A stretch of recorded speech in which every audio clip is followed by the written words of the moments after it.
but one actual home run ball that's caught in the stadium is most people could never say that happened. Okay. And I caught 3 this year.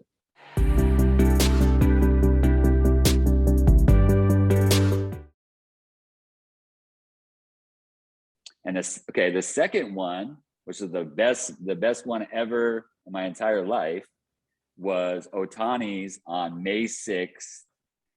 And it was absolutely insane. I don't think I've been more elated about an actual event besides when I found out that I was finally having a boy. Maybe it's a close second. Take me back to that moment when you caught that home run. As soon as it left the bat, I knew it was gone. It was so I'm in the aisle seat. As soon as the ball is hit, I stood up because it's just to my right, because at this time I'm on 239, seat 20 at the end. So it goes 1 through 25. I was all the way at 25. Okay. I just got up like out of my seat, stepped to the right, and I just kind of like moving my legs just to kind of gauge it. And then it was just like right here, boom, 2 hands like that. And then I was just like, yes, it was sick. They literally, for the first like 6 months of the season, it was on every single game that we were there. They would replay like that and seeing me going like this with my hoodie and like that. And I was just like, it was awesome. Is your son an Ohtani fan as well? Oh, yeah. So my son is also a teenager, okay? He likes baseball, but he's the kind of guy, like the game's on. When Trout or Ohtani comes up, he's watching the game, seeing what's going on. He'll go to his room, play video games for a little bit, or like, if he's finished his homework, whatever, talk to his buddies.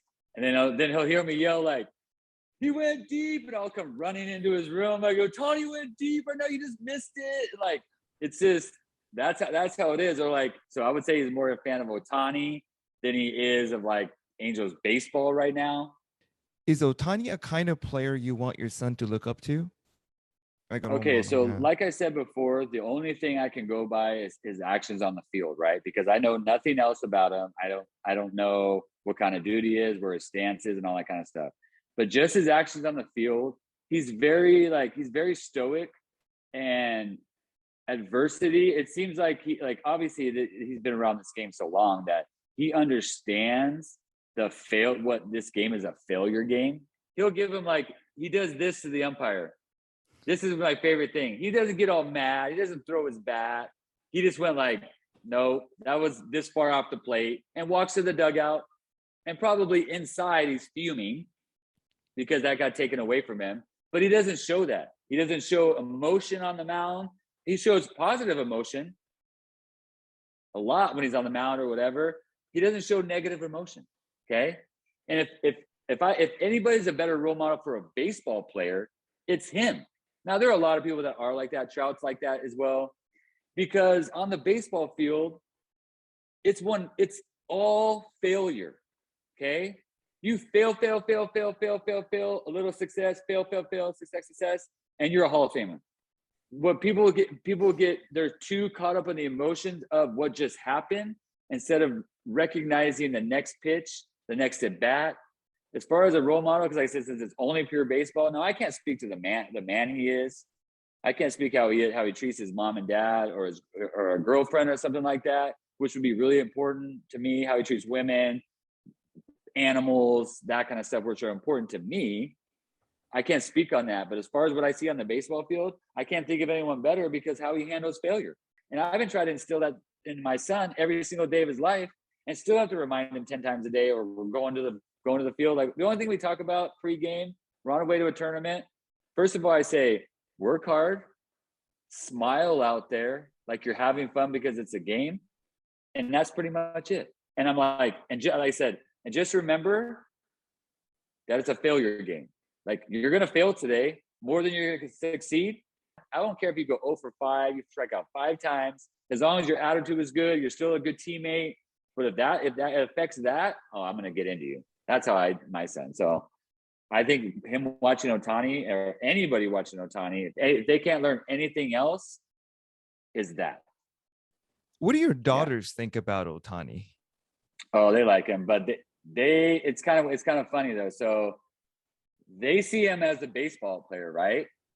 They don't see him as the Like they see Trout and whatchamacallit, because they're, like I said, they've never seen like what his personality is that would draw you to like something that'd be attractive, right? Because like the reason my daughter's attractive to like Trout, well, first of all, he plays in the field, we sit in the outfield, and when he's getting ready, he's got his tight baseball pants. You know, it's just like a girl thing, looking at baseball butts, whatever. Well, you don't get to see that with Ohtani because he's not in the field. And also the knowing, being a fan of Trout for so long, and a lot of these other players, they do interviews, and we kind of see what they do off the field, and we can understand that attracts them by their personality, or they're super funny or whatever. So like they love him as a baseball player, but not like Trout, because they don't have a connection, because they're not baseball fans like my son and I. They love their baseball, like, because it's a family thing that we do, and they love going to the games. But they could care. If they miss watching a game, they're not losing any sleep. They'll be out here. They'll be out here in the kitchen, and they'll be like, "Oh, Tony's son hit a bomb!" Like, you know, they start to get the lingo and stuff like that, and they get excited because they know we are, and so they do like him. But it's just a baseball thing, like nothing outside of it. Where like other players like Trout or like Dansby Swanson from the Braves, right, is like their crush. Ohtani's young, but he doesn't seem like he's a young guy. You know what I mean? Because you don't know him. Like, you've seen the other guys that have grown up, whatever, when they got drafted and all that kind of stuff. You know he's a young guy, or you know his backstory, and like, oh, this and that. So like, you know, Trout's married with a kid and stuff like that. So people are attracted to that, like, oh, this is like family man. And it's just like it's more to it than just the game. Where Ohtani, it's pure. All we know is what's on the field. Now, other people are privy to know how he is and whatnot. It's just most of us fans are never going to be able to, unless, you know, either we learn Japanese, or he gets more like just interviews it, and just like, I don't know. What are your thoughts on other Japanese players like Ichiro, Matsui? What's your impression of them? Obviously, being an Angel fan for a long time, right? I've been fortunate to see Ichiro play, and I watch a lot of baseball. So like when the Angels are playing, even on road games, they're in our division, so I got to see Ichiro play a lot. Okay, Ichiro, in my opinion, is a top 10 all-time player in the MLB. If you ever watch that guy do batting practice, if he wants to, he could now he's not going to hit Ohtani 500-foot homers, but I guarantee you, every single time he wanted to, he could hit a 385 to 390-foot home run every single time if he wanted to, right? That's not him. He's trying to, he was an artist, like the Tony Gwynns of the world, the Wade Boggses of the world. Such artistry. The arm was insane. I mean, he was MVP rookie year.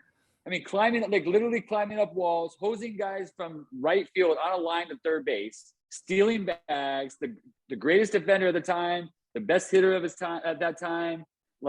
Yeah, and it's a great guy. Yeah, he's awesome. Now, Matsui played for us, short time, but he also killed us.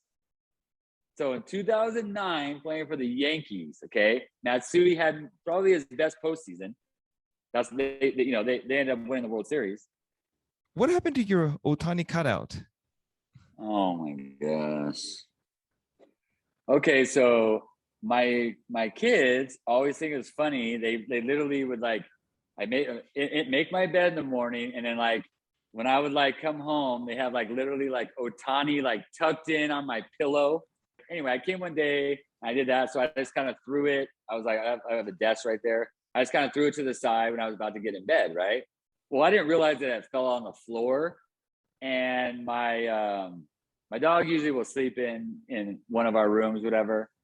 Yeah, he got a hold of it during the night, and I didn't know, and was just completely. He's a lab, right? Or she's a lab, and completely destroyed it, almost like that Babe Ruth baseball from Sandlot.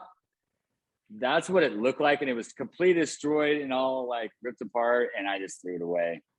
So it was unfortunate. But like I said, it was my kid's fault, because they're the one that took it from my truck to put it in my pillow as a joke, and or else I would have just been in my truck all the time. Well, Steve, thank you so much for your time. I really appreciate it, and thanks for sharing your stories. No problem. Thank you, Tamoya. Hey guys, thanks for watching the video. If you liked it, don't forget to click the like button and subscribe to our channel so you don't miss any future videos. You can also watch our past videos from the description below. Hope to see you again next time.